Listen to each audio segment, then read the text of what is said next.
ত্রাণ নিয়ে গাজা অভিমুখী গ্লোবাল সুমুদ ফ্লোটিলা নৌবহরের সবশেষ জাহাজটিও আটক করেছে ইসরায়েল। এর আগে গ্লোবাল সুমুদ ফ্লোটিলা নৌবহরের অন্য সব জাহাজেরও নিজেদের নিয়ন্ত্রণে নেয় দখলদাররা।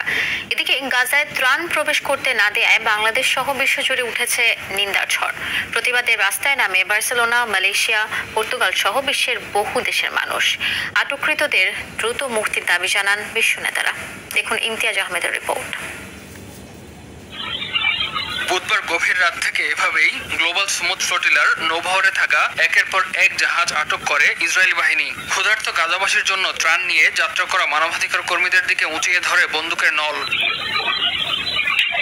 গাজা অভিমুখী 44টি নৌযানের গ্লোবাল সুমুদ ফ্লোটিলার শেষ জাহাজটিকেও আটক করেছে ইসরায়েল। স্থানীয় সময় শুক্রবার সকালের দিকে গাজা উপকূলে আসলে মেরিনেট নামের জাহাজটির দখলে নেয় ইসরায়েলি সেনারা।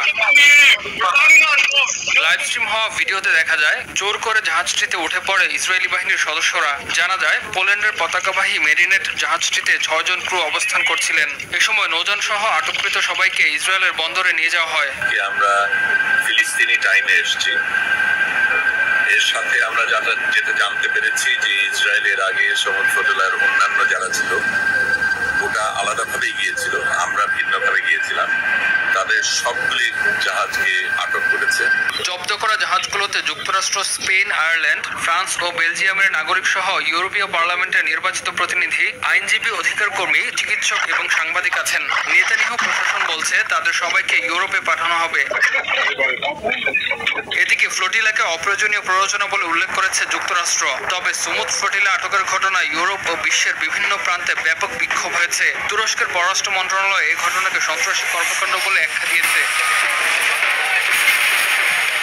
ফিলিস্তিনের স্বাধীনতাকামী সংগঠন হামাসকে বিশ্বাসঘাতক হামলা ও জলদস্যুতা বলে অভিহিত করে। কলম্বিয়ার প্রেসিডেন্ট গুস্তাভো পেট্রো একে আন্তর্জাতিক অপরাধ বলে উল্লেখ করেছেন এবং ইসরায়েলি কূটনীতিকদের বহিষ্কারের ঘোষণা দিয়েছেন। গেল আগস্টে গাজায় খাদ্য ঔষধবাহী 44টি নৌযান পাঠানোর ঘোষণা দেয় গ্লোবাল সুমুদ ফ্লোটিলা মিশনের পরিচালনাকারী স্বেচ্ছাসেবী জোট ফ্রিডম ফ্লোটিলা কোয়ালিশ FFC জোট। ইমতিয়াজ আহমেদ, RTV।